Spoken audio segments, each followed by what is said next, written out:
They look familiar?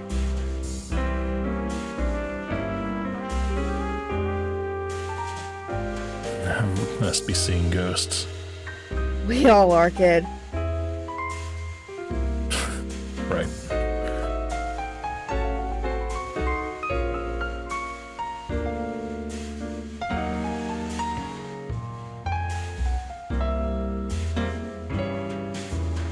You're on.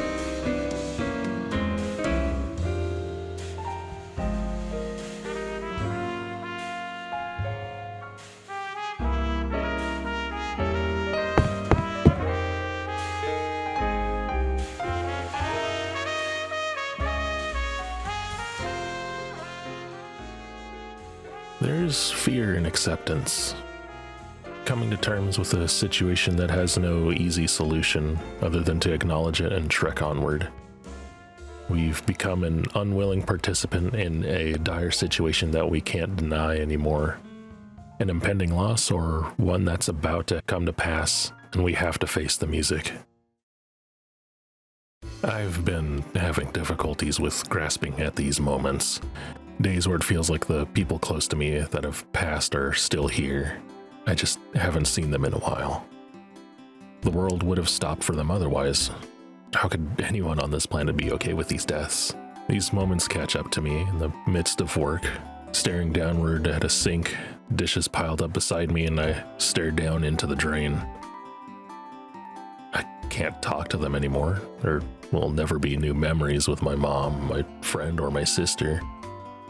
Time froze for them, while I and others have to keep moving on, knowing that with each passing day, hour, minute, that those memories are fading.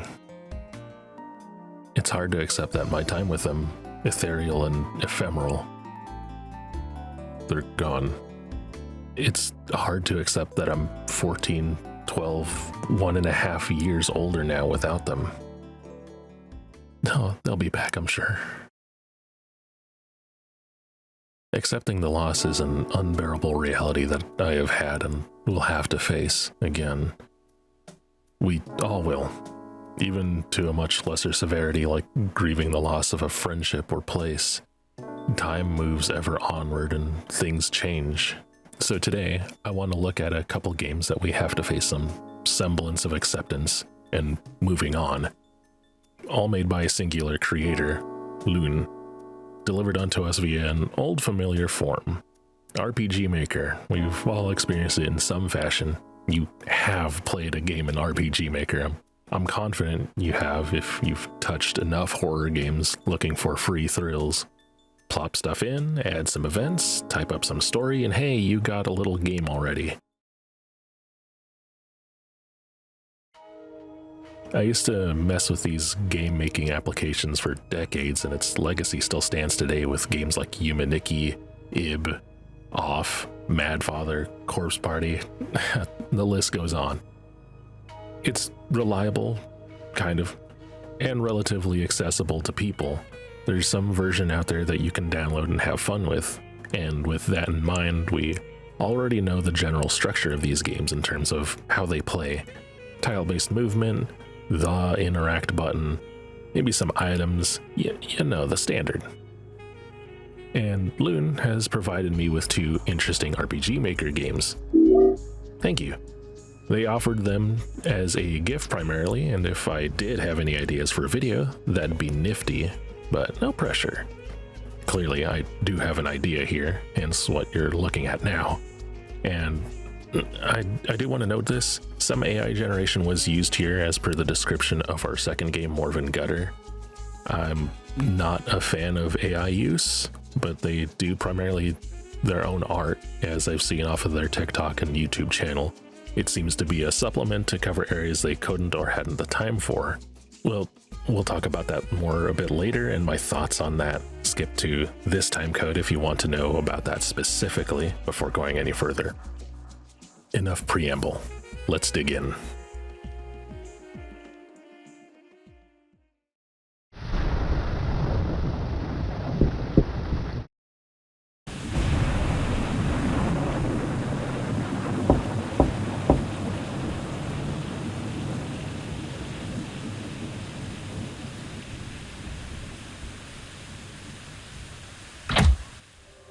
Mucorales, an umbrella term for everything falling under the Mucorales order classification, covering about 300 species of fungi. So color me surprised when mushrooms appeared before my very eyes.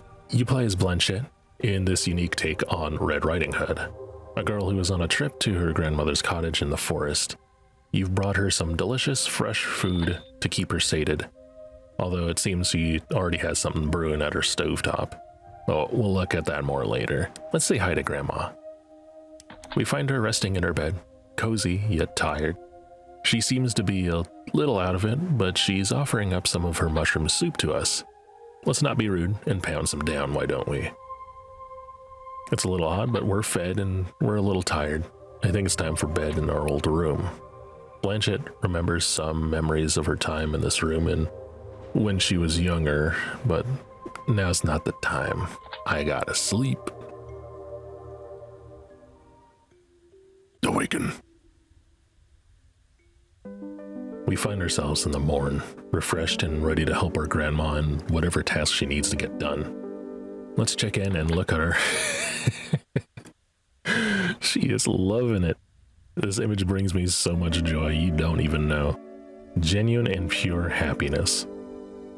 Grandma tells us that she needs more mushrooms for her next batch of stew, which we found quite delectable.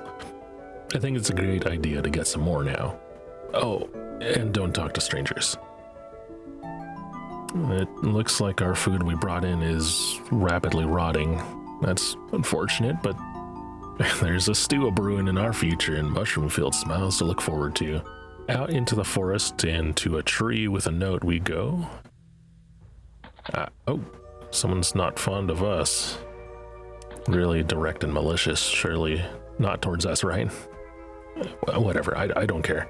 I want that damn stew in my stomach, and there ain't gonna be nobody to stop me. Speaking of bodies, check out this rat. My, a warning of a wolf, you say, dear rat? Scary, but we encounter a deer who profits the threat of the wolf. Not now, I'm busy. Upon collecting all mushrooms, we head back to Grandma's and cough them up. Our brought food is beyond consumable, so we must consume the grandma meal. Blessed be. Let's head to bed.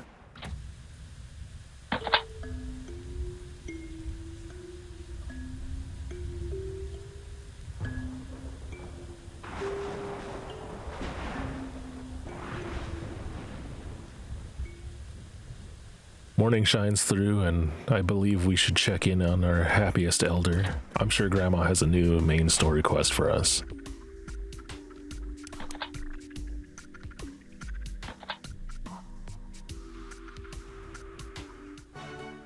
More mushrooms, in fact double what we gathered yesterday. Another outing. This time we find blood along these trails, and the note has changed. Some strange, spindly, segmented beast entitled Wolf. Another warning. More fears, but it can't deter us. We find an axe, conveniently, to chop down a pathway later on, which is pretty bad, but there's a sigil on the ground that, upon stepping in, gives us some red screen effects and scratches. Some eyes on this tree. Something is watching. Definitely the wolf. And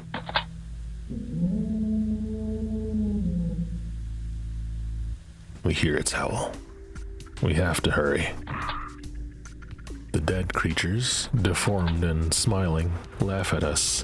They tell us not to talk to the wolf. The fear is palpable, but we can't leave our grandma, bedbound and struggling. We finish our task and set our mushrooms at the table again.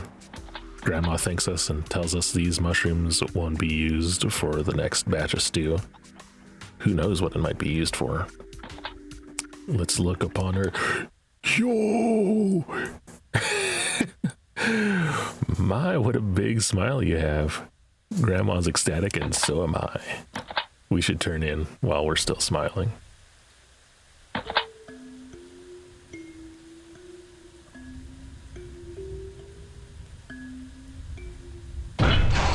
A knock. Who could that be this late? We should check.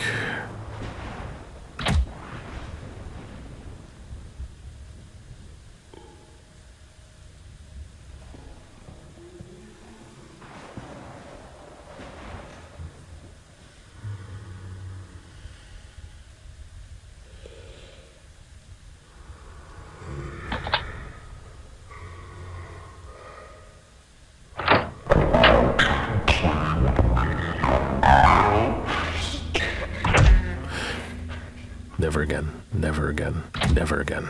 Go back to bed. We will see to whatever Grandma needs while we're inside.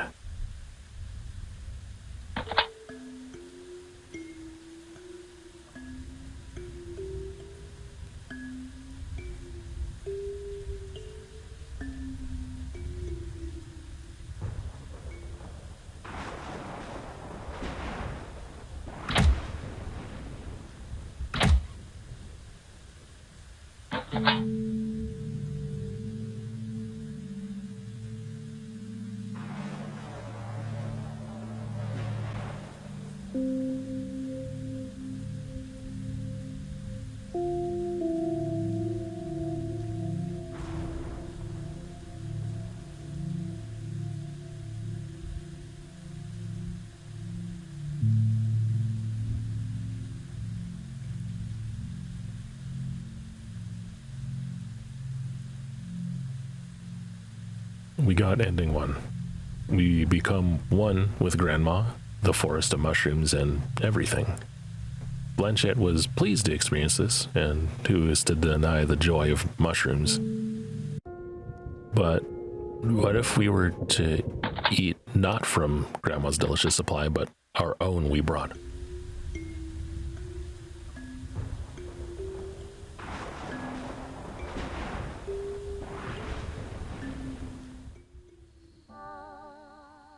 Waking up, we find ourselves in a house covered in mushrooms, growing on every part. Unfortunately, Blanchette doesn't have anything to really say about this. Things are dire here, but maybe it'd be best to check in on...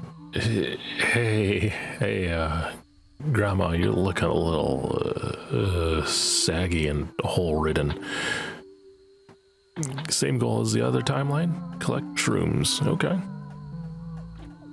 What's different without our mushroom-tinted glasses out in the forest? The threatening note is a missing poster for a crudely drawn dog, also covered in the Mucorales infestation. The creatures of the forest are also quite similarly blanketed. Instead of our own concerns with Grandma blocking our path, it's a pile of mushrooms. We return home, and Blanchette's concerns of the mold are met with a dismissal. Denial of a growing problem. Clear-minded, we hope to rest and solve whatever truly ails our Grandma. Denial of a lost cause. The following morning, we talk to Grandma once again. She is completely consumed by the mushroom nation, and when we look at her, it seems she's grown distant from herself. Blanchette realizes the dire situation she's in. She has to leave her Grandma behind, accepting that she is no longer there. But it's impossible to escape, the mushrooms barring the way out. We'll do as Grandma asks. We trudge around finding mushrooms again, and the deer has been turned into some horrifying archway, allowing us to move beyond it. That axe again. We should take it. Unfortunately, we're too weak. We must have been harboring mushroom strength in the other timeline. When we stumble upon the lost dog, a ghastly sight, its body torn in half and covered in mushrooms. I don't know what happened here, but all these animals are dying. It isn't for us anymore. This forest is Mushroom Nation. We must press on. We gather our mushrooms and head home. Grandma is still in a haze, so we get ourselves to sleep, in hopes of some escape plan soon.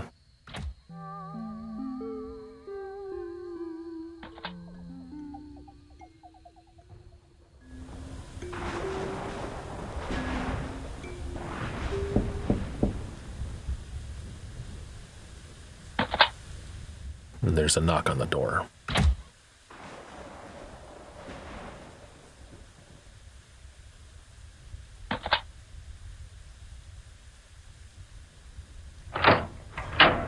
A shadowy figure. I know we heard a gunshot earlier. Could this be the culprit? We can't trust him.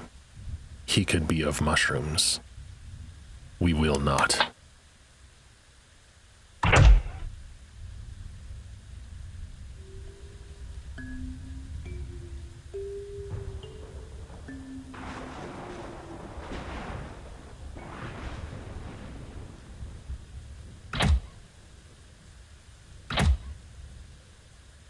In the morning, we talk to Grandma and she wants our body. Not like that.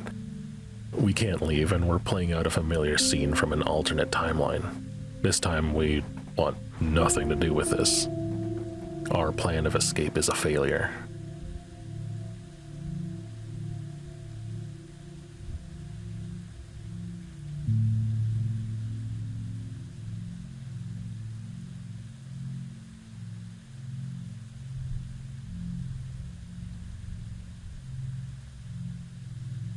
That's ending 2 of 3. Let's have a look-see if we went with the hunter.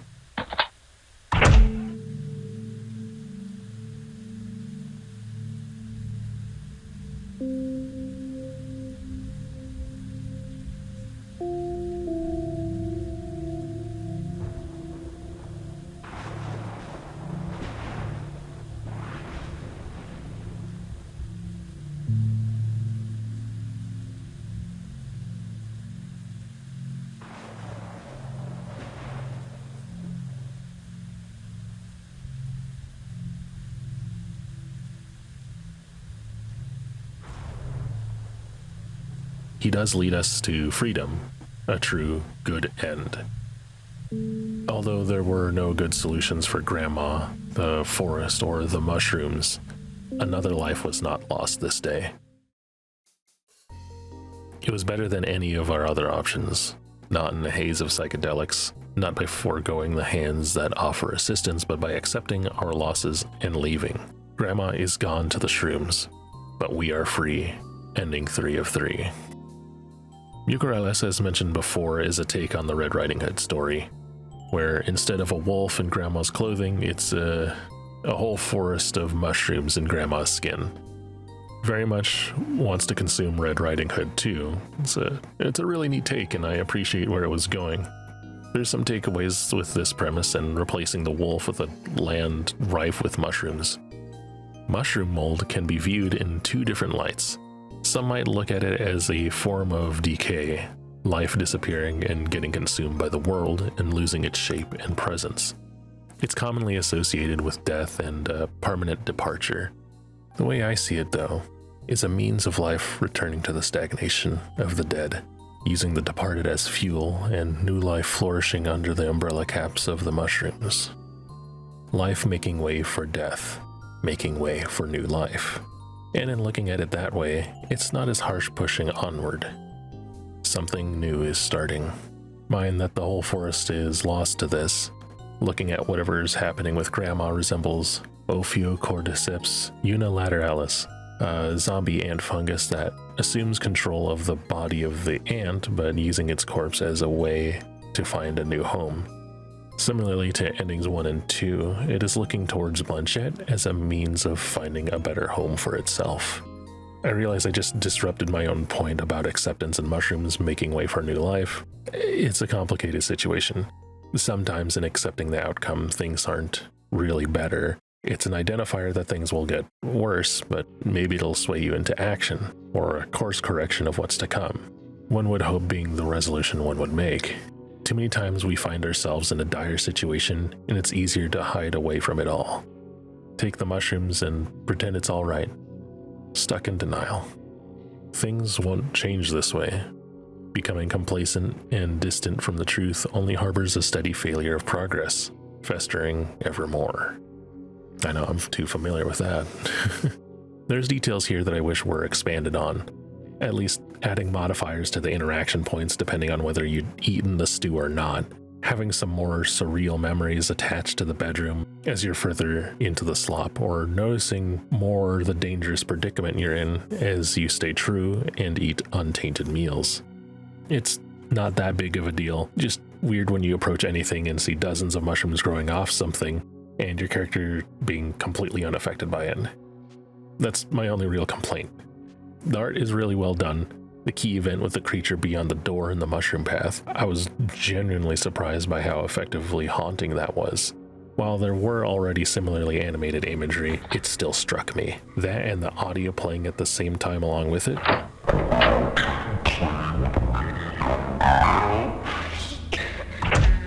That's good stuff. I really like the art made by LuN in these games. We'll talk more on that soon. But first, there's something else hidden away in this game. Taking a secret path I completely overlooked brings us to a well on the last day, and interacting with said well gives us the comment that it's one that was once used by Grandma to attain water. There's a small chance with each interaction that'll give us a peek inside prompt, which allows us to fall in.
We're told that there is a failed PNG load, so time to check the files ourselves. It's a QR code. Reading it gets us text that reads, "Why am I bleeding down there?" Which, I think we need to improve our education system, huh? This unknown being, riddled with errors and bones, doesn't know why they're here, and neither do we. It's a huge question mark, making up ending 4 of 3, the secret ending. Okay, let's talk about it. The elephant in the room. AI. The next game makes full note of its use in its description on Steam. Now, I want to preface this by saying a couple of things. One, I do not condone the use of AI.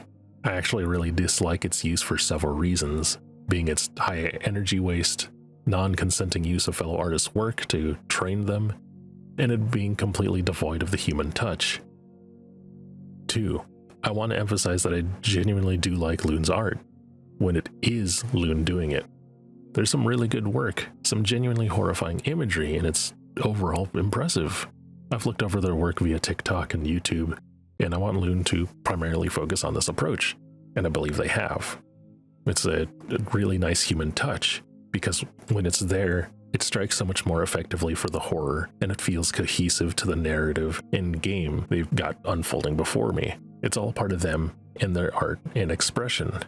So while I'm very critical of those who use AI art, I can see when there's genuine art here, and I don't want this to be some kind of shunning or anything. I want to be transparent about all of this and want them to shine through. We don't need AI. We have ourselves. We have means of creating art in so many ways. I know it can be an easy access shortcut without having to sift through hundreds, thousands, millions of free access photos and stock images, but the humanity is so key to making art for people, by people. It's curated and designed without the detachment, which I have to briefly discuss this too. If you've scanned through my channel before, I've changed this. I have a video named Cursed Footage of a Wet Moon Demon. This does use AI. I'm not the happiest about it, honestly. It was during a time where AI was just a fledgling little thing, making incredibly vague and dreamlike images, and I had no idea where the images used to train it were from, nor its energy consumption. It's a goofy little video, one where I'm actually going to remove from my channel at some point and eventually re-upload it with handmade art. The reason I bring this up is to again be transparent about my own background with it. I use the AI as a means, as a shortcut to make something for an art thing, and if it's not wholly me or anyone, then what is it truly? I want to create things with a human touch, subtle details being hand-placed to fill out a world to make it lived in. So keep making art, LuN. I love seeing the art you've got going. Please keep that up. And with that, we should keep moving onward with the show. Thoughts to collect, games to play, gutters to Morvyn, etc.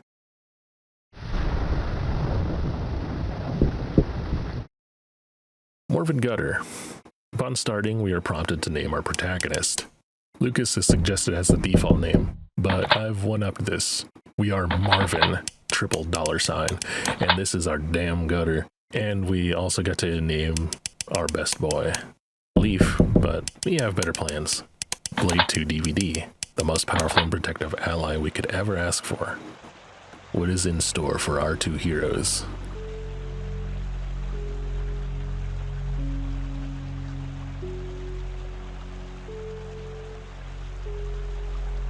Here in Morvyn, we have a small drainage outlet next to our school.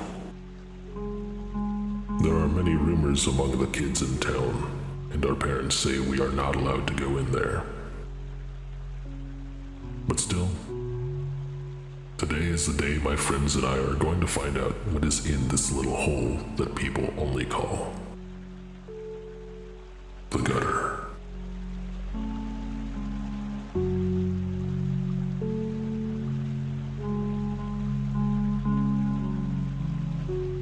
Marvin $, shorthanding that to just Marvin going forward, is immediately unsure of his and his friend's journey into the disgusting hole of Morvyn.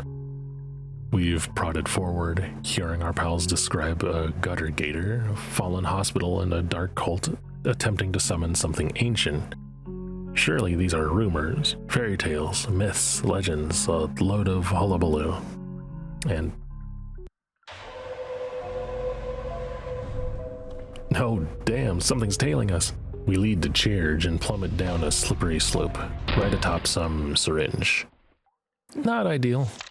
And our friends are missing. Not ideal at all. Big Marvin Hustler's gotta make his way through his...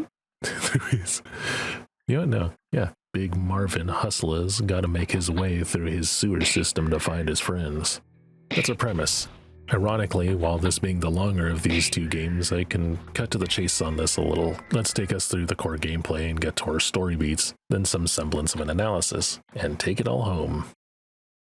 Morvyn Gutter is a through-and-through RPG. Turn-based combat, leveling up, attaining gear, attaining party members, like our pal Blade 2 DVD, our tank, a hooded figure, the healer and thief, and finally a puppet, a sorcerer or mage or somewhat. Classic archetypical class roles, albeit with unique functionality. Combat is relatively straightforward. We can cast abilities, learning new ones each 5 levels until level 30. These skills cost SP, but interestingly, we get our resources back by attacking with our basic hits. Honestly, I really like the way this was handled, as I never really needed to rely on consumables to gain the ability to hit harder or buff ourselves. Our protagonist has typical attacks, riskier moves that have a chance to miss but for much harder damage. Blade 2 DVD has defense buffs, ways to pull aggro, and even a really effective ability to make an enemy confused and target their allies. Toilet, the hooded figure, has self-healing and party healing abilities, typically by damaging the foes to gain meat for health. I think I eventually overstole with her because I was overburdened by meat use items. And finally, Gravy, the puppet sorcerer, effective at targeting multiple foes, handing off SP, and casting damage over time effects. My shining star at the end with the wild throw ability, targeting 4 random targets. But fighting a boss and using that, it randomly targets the boss with 4 hits, and it was devastating. Gaining levels seemed to give a flat +1 to damage output for everyone, which was nice, and there's only so many weapons and armor to get, that it's primarily serving as an upgrade each time you clear an area. No crazy random chance gear finds, as far as I could tell, which was really nice to not have to worry about. I do have some issue with the enemy encounters. If you're at all familiar with classic RPGs and random encounters, it's that. It becomes quite a chore trying to navigate large maps, making sure you've left no stone unturned.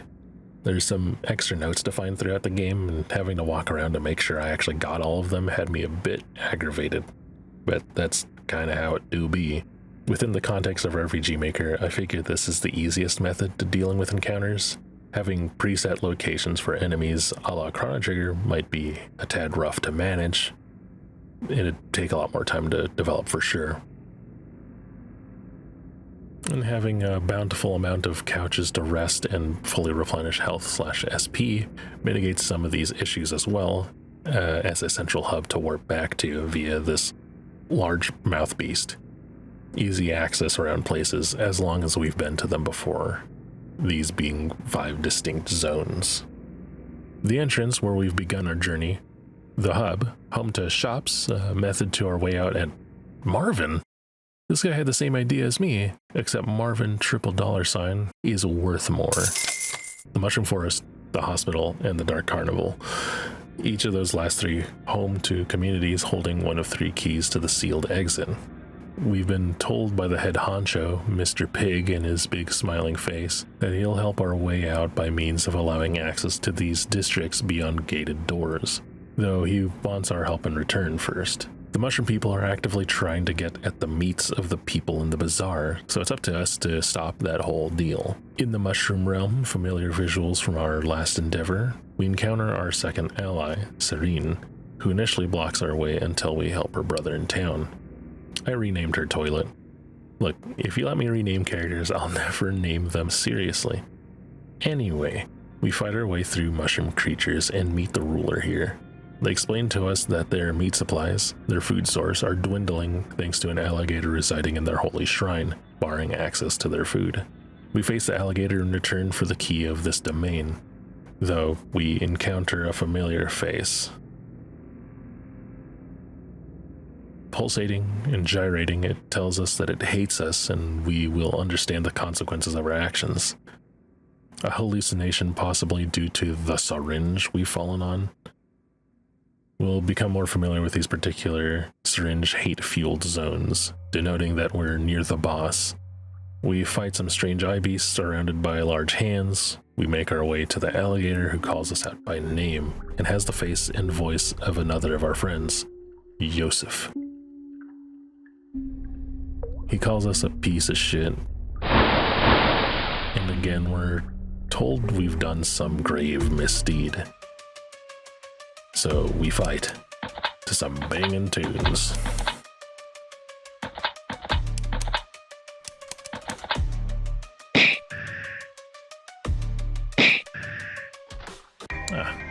We win.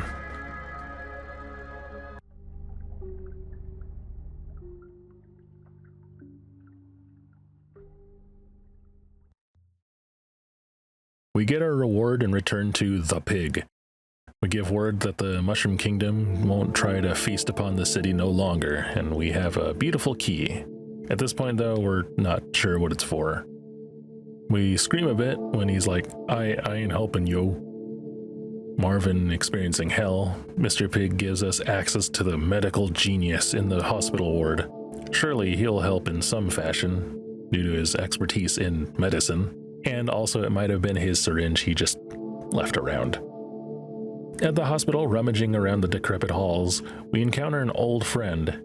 See, we bumped into this puppet earlier, though a lot more ramshackle and busted. This time this fool's got all limbs and all intent to kill. She loses, as expected, but we never had intent to fight her, so we offer her a spot in our party.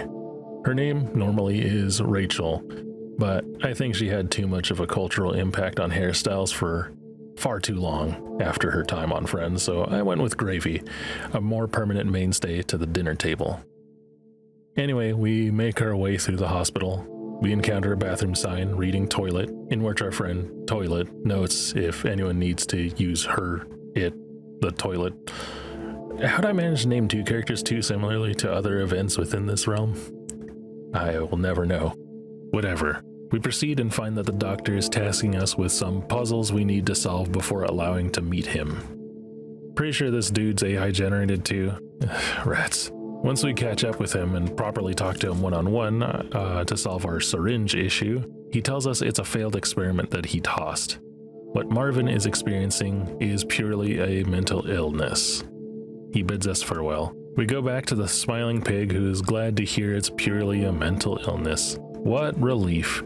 He'll help us get out of here genuinely by means of the door in the back of the bazaar. The keys had been separated, but thankfully we have one already. Some cult has one, and he tells us the doctor has one. Oh no, back to the lab again. Doctor says the key is in the hands of some insane patient, and we gotta take it from them. They're somewhere in the back of this place. And sure enough, we have a mentally ill-powered moment, which means that only we're seeing the terrifying world around us, I think. I wonder what everyone else is seeing. I hope they aren't seeing these mouths because they look nasty. But no time to think of that now. We have a face to see. According to this face, we've been in the gutter before. We traverse deeper in and encounter the patient. Michael. Our friend. He gives us another bit. We've apparently left someone to rot here. We off him to a familiar tune and get our second key. Our next goal is the cult, a part of the carnival, most assuredly dark. It's an open area, lots of place to walk, which means a lot of encounters with clown enemies. Which, hold on, you remember those kids in high school? The ones that'd always be drawing in their notebook and it'd be of those clowns with the big evil grins? You ever think that these kids all misheard cardinal sin as carnival sin? Anyway, no one today has ever seen those kids again after high school. We've walked around a bit and I decided to get lost for whatever reason, walking as far west as I possibly could and finding weird unfinished sections of the map. I'm not sure how intentional this was, not gonna lie. I feel like I stumbled upon something I shouldn't have, even though there's hidden things to find out here. I made my way back and solved the riddle of the cult, which is to get several tickets to get access to the main event. The Great Dahlia, a clown-based rock band. Now, this is a neat idea, inviting the band of a show to get the key since they have it and all. My only real issue with it is that we are faced with more AI generation. Now, mind, I get it, there's not easily a feasible way to get someone to sing a song for your RPG Maker game without coughing up some dough. Actually, no, it is easy. You have to cough up dough. But it sounds a little monotone, and considering the length of the fight, it gets a bit rough to keep hearing on loop.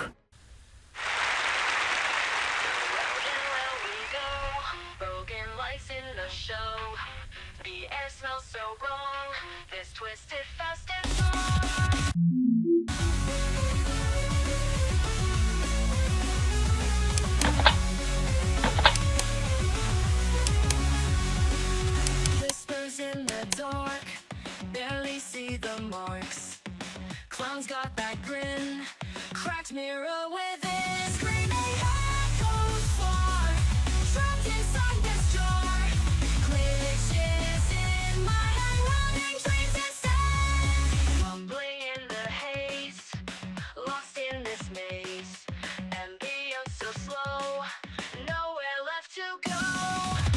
Freaks all around in this haunted ground. Last time to cries, nightmare skies.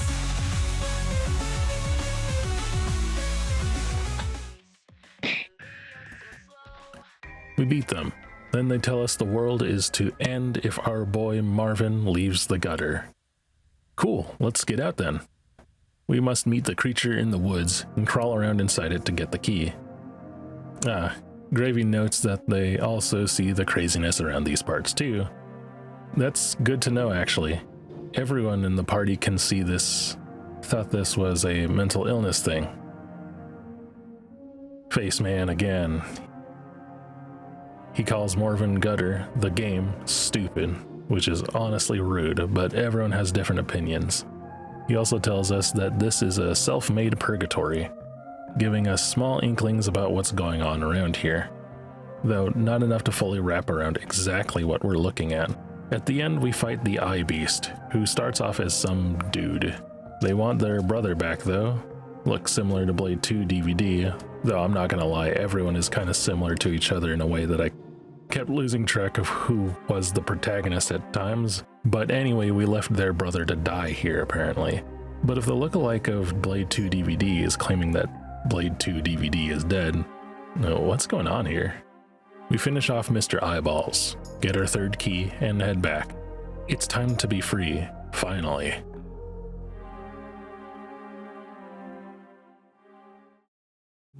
Busting open the doors, we all feel our hearts flutter. We're about to be out, free from the shackles of the underground.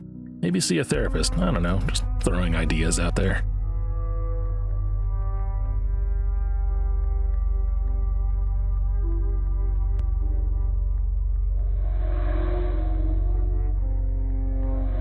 As we think we're out, we meet upon Faceboy, and forces down our throats our memories we've chosen to forget, like we're damned James Sunderland.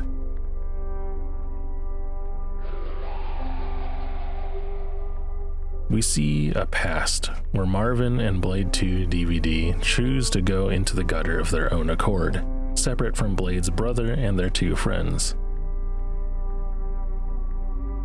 Blade 2 throws a reference to classes which explains the combat of this game, I believe. We fight a creature who was peeled off a white piece of paper. We see further to their journey, where they see the gutter and proceed to go in.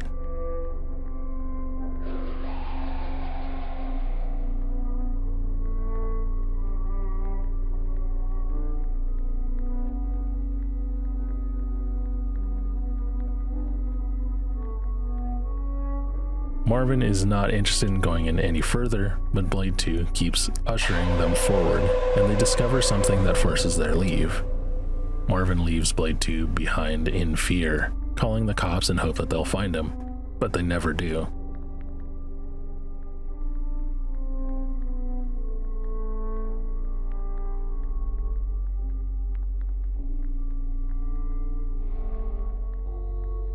Time passes, and everyone forces Morvyn into the gutter to find Blade 2 DVD, hatred fueling their punishment. We have come to terms with what's happened. Blade 2 was never with us. We're stuck in Morvyn Gutter in hopes to find him, despite this apparition being with us all the while.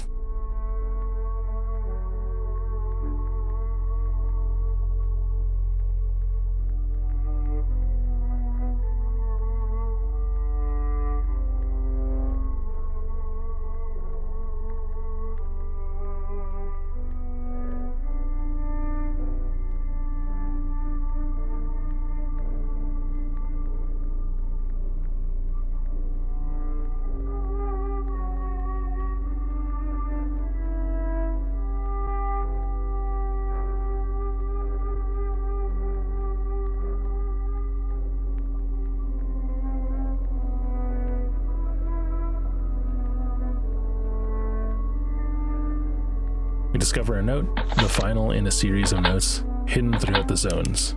Here, I'll read them in order. I am so scared. We should have listened to our parents. It's cold and I can't find an exit. I found this old rundown hideout. I am not the first human down here. I think I will stay here for a while. I had to flee from my hideout. The shrooms found me. I came across a hospital, but the things here are even more vicious. I can't stay in the hospital. It is just too dangerous. But I found ways around the gutter. Everything is connected. In this forest, I'm mostly safe. The clowns want to lure me in with food.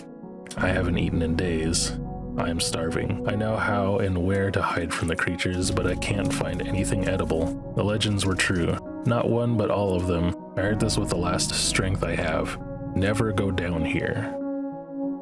Blade 2 DVD had quite the journey trying to survive down here, meaning that he faced very much what we had before. Creatures and monsters attacking him, and all the while we were at home worrying. We left him here to suffer for so much time, but we're just a kid. What could we have done? The face again, manifesting before us, taunting us and referring to both him and I as one. This guy is manifesting as our mind, the weight it bears of the knowledge of our failure. While we ignored it and had our little journey, it wants us dead, telling us we deserve it after everything we've put everyone through. We can finally accept what has happened now, the weight of the grief cast upon us, and he wants us dead for it. We can acknowledge it, but we can still deny the stone's cast. We can't die in acceptance, we have to make reparations. What's the point of coming to terms with what is going on if we're not going to do better? And with our newfound resolve, we whip his face into shape with another banger.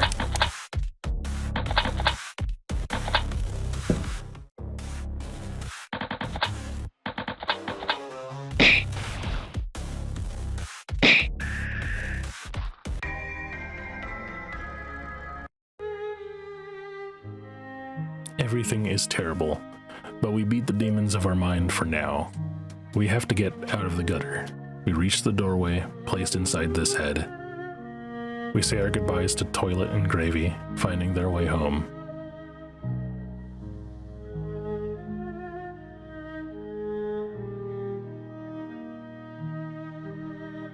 We finally come to see the remains of Blade 2 DVD, who proceeds to tell us it's not our fault, having been dragged in by him.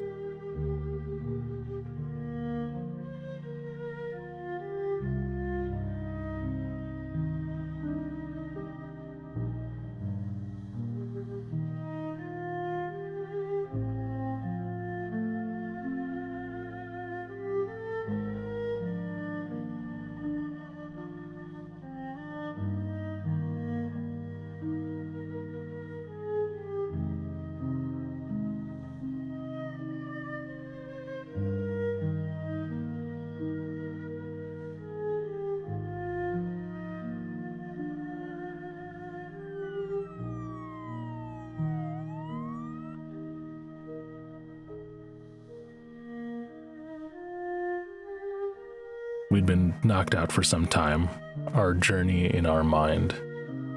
But we're awake and know what's happened. We get to escape, facing forward.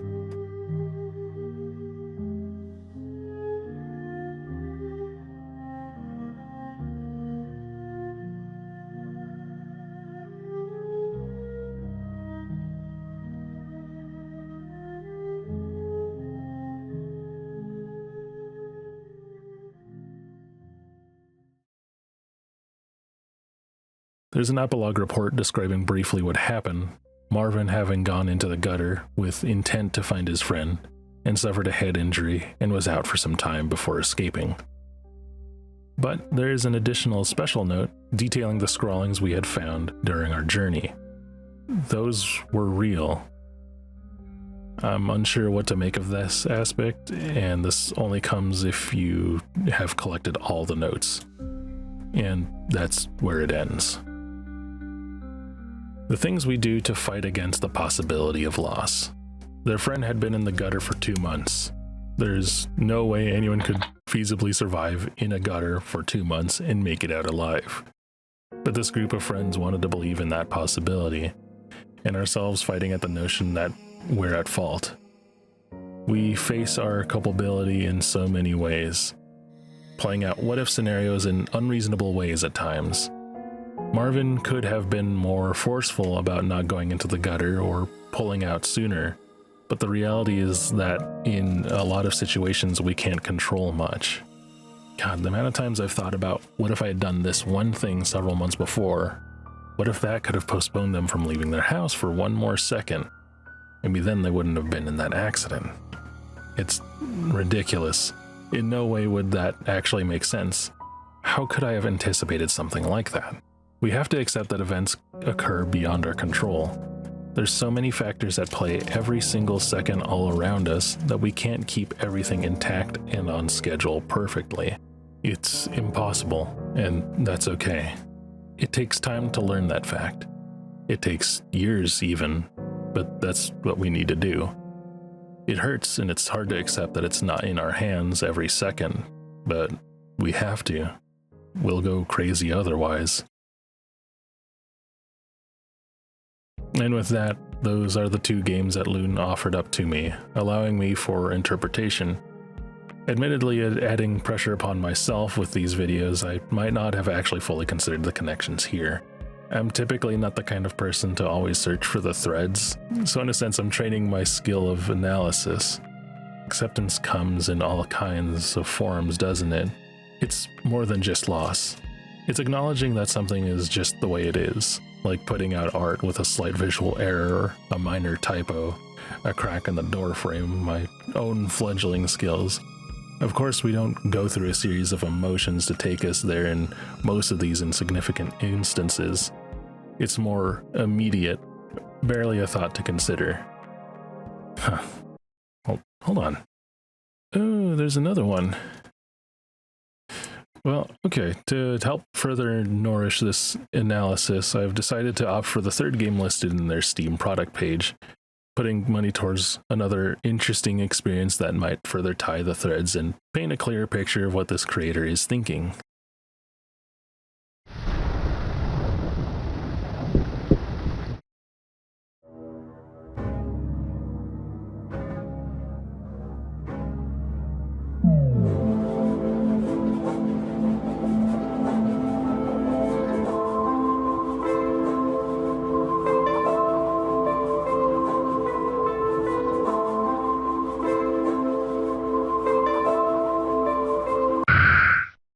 Shita is an exploration-based game influenced by well-known RPG maker darling Yumeniki, and it wears that influence on its sleeve.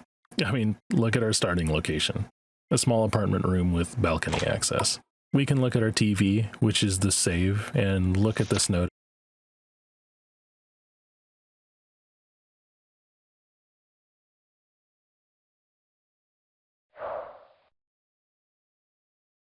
Not much else but to hit the sack and traverse the dream world. Now, if you're not familiar with Yumeniki, which I'd be really surprised by considering its popularity, its focus is to guide your character around esoteric dreamscapes with vivid and surreal imagery. Lots of strange beings to interact with and unique upgrades to enable further traversal in each zone. The evocative imagery spurring a large amount of fan art and inspired games crafted of a similar cloth. Like shita. It covers that simple concept and provides different locales to investigate and parse meaning of. There's ideas that provoke thoughts of something much darker, so let's dive into all of it and see what we can find in each of our respective areas. The array of these zones are enormous. We have our home, our hub full of doors. Up north we have a neon-like maze with cartoonish characters, and branching off from there is a nightclub and Windows desktop zone. To the east is a dark place which can lead to a beautiful beach, an ocean with a horrible school. West we have a forest with a singular cabin with a dark secret. South we have 2 options, a swamp with all kinds of mushrooms in an underground area, and then the hand-drawn area. These all can kind of connect to each other via different access points, and there's more hidden objects and pathways to other more stranger areas. Too many to cover because they offer just bits and pieces, but they're there for the joy of exploration and an eventual end. Each area does have its own story. To be frank, there's a lot to uncover, and like with you and Nikki, it's a lot. There's a lot that kind of wears me out. I respect it for its lack of guidance, allowing for a more self-paced experience, but at times I just have difficulty focusing on something, and I had kind of dropped it for a while. Came back with barely a recollection of what was happening. Set adrift in a hazy memory of walking around a lot and seeing neat things but no defined goals. Despite all that, I did reach an ending. Not the alternate find all the hidden keys ending, mind, but the ending through which you collect the flesh pieces. I did find some interesting consistent imagery. In particular, we have a lot of trailing worm-like bodies appearing in a few locations, as well as this pose from both the swamp area and something darker toned here. This guy's bedroom after being drugged at a party and taken away. Though we do crawl inside of him and discover his guts world, so thankfully we don't have to go any further down that path. These dreams offer some haunting implications for our protagonist here. Being drugged at a party, being trapped at a school she was bullied at, haunted cabins, roads with dark figures. Maybe they're just fears? Fears that turn into nightmares that she can never get proper sleep from. In the end, at least the ending I got, these nightmares she's afflicted with, numerous and unsettling, lead to her suicide. A choice and acceptance that she couldn't find a proper path forward that didn't lead to more pain. Maybe this is more denial that things could improve for her, even if it never seems like the pain would stop. And a lot of people face this thought. Things don't seem to get better, and life's purpose seems to be a failure. Why wade through that suffering any longer? This ending runs similar to Nikki's, a plummet from the balcony to the end. It's harsh and depressing. That said, there is an alternate ending, one that does lead to a brighter outcome potentially.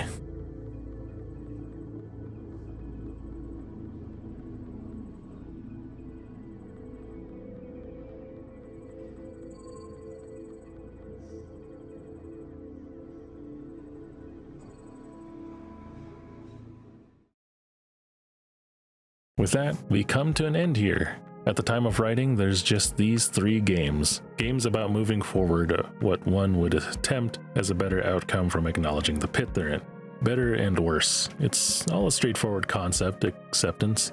Misery breeds grief, breeds understanding, breeds strength. Hopefully. I've come to accept these games as they are, rough around the edges and have a bit of a grimy gloss of unwanted AI imagery, mostly in Morvyn Gutter. But there's still something shining underneath that. I want LuN to keep pushing forward with their work, specifically of their own art and with these games. Ditch the AI, it hinders the flavor of the art.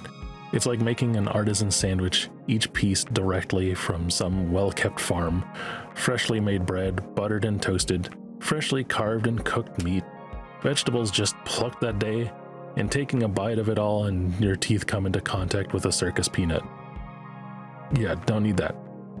Yeah, it'll take longer to make these, but it'd be so much more refined and pleasant.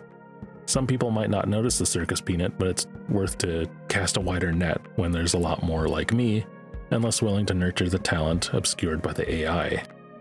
But anyway, that's about the end of this video. What's this? LuN.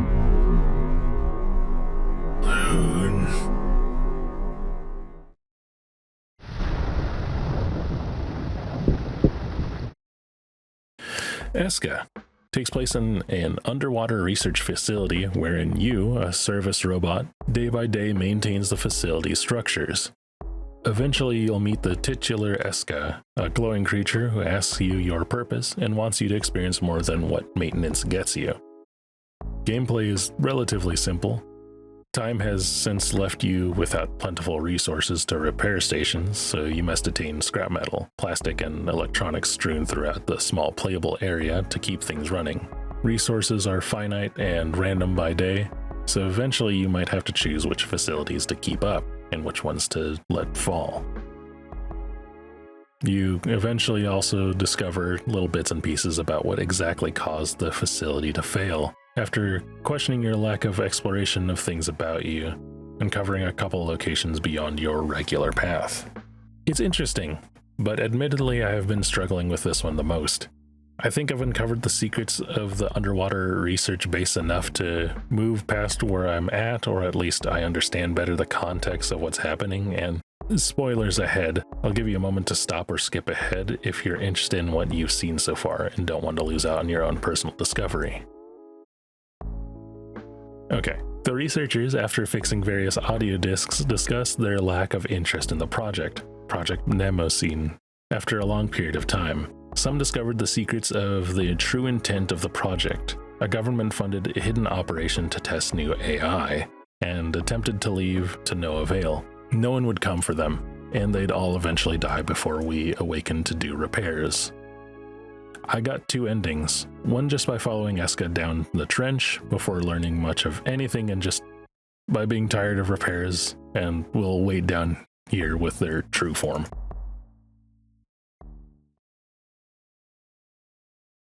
The second after stumbling through my various saves, realizing that a lot of discoveries are kept between saves, like my boots, which I found after letting the pneumatic mail system to fail, which allowed me entry through the tube topside. The heavy boots let me trek through the heavy currents to the crew headquarters, but where normally there's only a singular note to find and maybe some haunted jellyfish. But if you're on your 666th day, the whole place is in haunted mode. You even get to discover these hidden messages that I translated from Braille. This one appears during morning wake up. Good morning, repair unit. Please keep me alive. I don't want to die a second time. I will never let them take you away from me again. The e-sample collector says, why are you using my instruments? You are supposed to repair and take care of me. This one occurs when you beat the head. I'm scared. Please help me. It hurts every night. You have to repair me. I know what you were in the trench. Why did you leave me alone? I hope that you stay with me forever now. Yes, I will. I'm sorry that I left you alone. Which are all interesting tidbits of information, giving us a clue about the connection between the voice we're hearing each morning and ourselves. But it truly solidifies when we can walk past the debris this day in the crew headquarters and find the remaining messages, tying us together and revealing mostly what the intent was down here. Then you jump down with Esca, admitting the truth to it all, and still get the end? So I don't know if I've found everything, but according to LuN's achievement garden, I had discovered all the achievements, despite not even finding all the endings at that time. Overall, I kind of found myself frustrated with this one. I get that's part of the intent, a constant cycle we're stuck in until we figure out the truth, but it felt like I had all the answers, I just didn't have any way to progress. It took me loading that save to find the last bits of info in the crew headquarters for this ending, but I feel like that's a weird way of discovering that, by forcibly going back to the 666th day. Whether by loading an old save or starting over and doing this loop for several days until then, became mind-numbing, which honestly, again, probably the intent with the narrative. A realization of the self and the world around you doesn't get itself resolved in a day. Day by day, we work on ourselves or the projects around us until we've finished that, then we can move onward to the next step. It's repetitive and exhausting, true to life, I suppose, which I guess is an understanding on my own part. I do wish there was a bit more fleshed out. Obviously, we don't need to know every answer. A part of psychological horror is what we can come up when we only see a hint of the answer, our mind filling the gaps with our own personal fears. But I didn't feel all too connected to our character or Esca or anything else really. They were just barely interesting enough for me to push forward. A little bit more to our character's personality as it develops through these discoveries. But that's me. The art is good. I don't sense AI generation in this one, which is welcomed, but if you hit it from me, I will do a fight. The ambient sounds of being underwater were effective, a muffled abyss of emptiness and our dull tasks. Game's alright, if a bit annoying. Check it out if it pleases you. Maybe there's more endings that you can put up on YouTube, because there's next to nothing on this game right now, as of February, late February. Okay, now this is the conclusion to the video. 3 out of the 4 games, Mucorales, Morvyn Gutter, and Esca, were gifted to me for free by LuN themselves. Thank you for giving me the opportunity to look at these. I know trying to get your work out there is a mess, especially when you can't really tell what any individual is going to say about your work. I know I've been a bit harsh about some of the aspects in these games, but it's all in an earnest desire to see this flourish, finding its footing and really honing in on what makes the work interesting. So much so I even bought shita to both support the artist, specifically the human artist, and to fill out this video even more. And now I understand more where this artist is coming from. While our messages back and forth weren't long, I think I can see more now. Tackling the harsher parts of our minds to understanding the mending that has to be done after traumatic revelations. The connecting tissue, severed but repairing slowly, is a rough subject to handle, as each situation in our own personal upbringing affects how we handle it, for better or worse. For acceptance is the fork in the road, a point in which we can decide what to do with our lesson learned, to fall into darkness, or to push forward courageously into the light. Alright, this video has been taking me a while to make. Scripting, recording, making this ridiculous RPG Maker set, trying to resolve its issues and losing untold hours of work, potential and otherwise through countless computer failures. I lost the original first version of these assets, and I found myself, after all these losses, that I was okay. I've accepted that anything can be lost in the blink of an eye. It is just difficult to bring back the motivation to do it, but it takes time to rebuild it all. Sure, that's rough, but that's just how life is. Thinking about what these games were telling me and experiencing my own frustrations has brought me to a level of calm. It may not be ever the same, but we can rebuild. We just have to be okay to find empathy for ourselves and others to help pave the way forward. My complications are infinitesimally small compared to the plight of so many people facing their own immeasurable suffering. Where there has been so much loss of life, we can still lend a helping hand in different ways. We all had some eyes on Gaza over the past year and saw genocide so unrelenting, but through our anger of clear failure to prevent further death in support of the Palestinians, a ceasefire finally occurred. A year too long, but it happened. Then we have countless other issues coming forward afterwards. But never be complacent to what is happening. You can accept a disaster, but you can help to make a change, make your voice heard, and amplify those who deserve to speak. This work is far from over. With such widespread destruction from Israeli attacks, there's much ground to cover and rebuild. There's a link to a verified list of funding options to help. It'd mean a great deal to me if you can help in any way, even to just spread the word. Thank you. It really means a lot to me that anyone's been looking at my work. I don't expect this video to hit as hard as my last video, but that's not why I'm doing these. I just like talking about games and what they mean to me, and maybe even y'all out there. It's been humbling to see the feedback, and I hope you guys keep sticking around, and I want you all to at least once a week, month, or whatever, put it in yourselves to try looking at an unfamiliar creator's work. A weird game you found on itch, someone's video talking about some subject you're interested in, something. You don't know what you'll find out there. Everyone deserves a shot at getting 20k views on something. It's scary when it happens, I won't lie, but knowing that at least a large chunk of people saw what you did and liked it is a feeling I find hard describing. I do have a Patreon. It's not really seeing much updates, but if you are interested, I'm going to eventually fix up this set so that people can explore it, at least for this video. Expanding it as I put out new videos, potentially. Make some hidden things to find. I don't know yet, but that's what I'm offering, damn it. They want me off. I've been meandering too long. Thanks again, everyone. Your support means the world to me, and I hope this year gets better, because Man, we need some wins on this planet. Thank you again.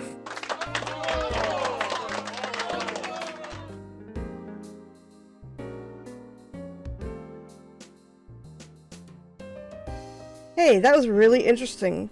I really liked the part where you brushed your hair out of your face. It really brought it together.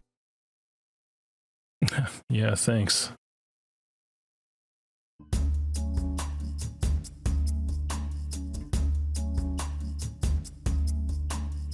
Might be your last chance. They are transients. Oh, it's been a long time. They just look like them, you know. I think I just need to let them go.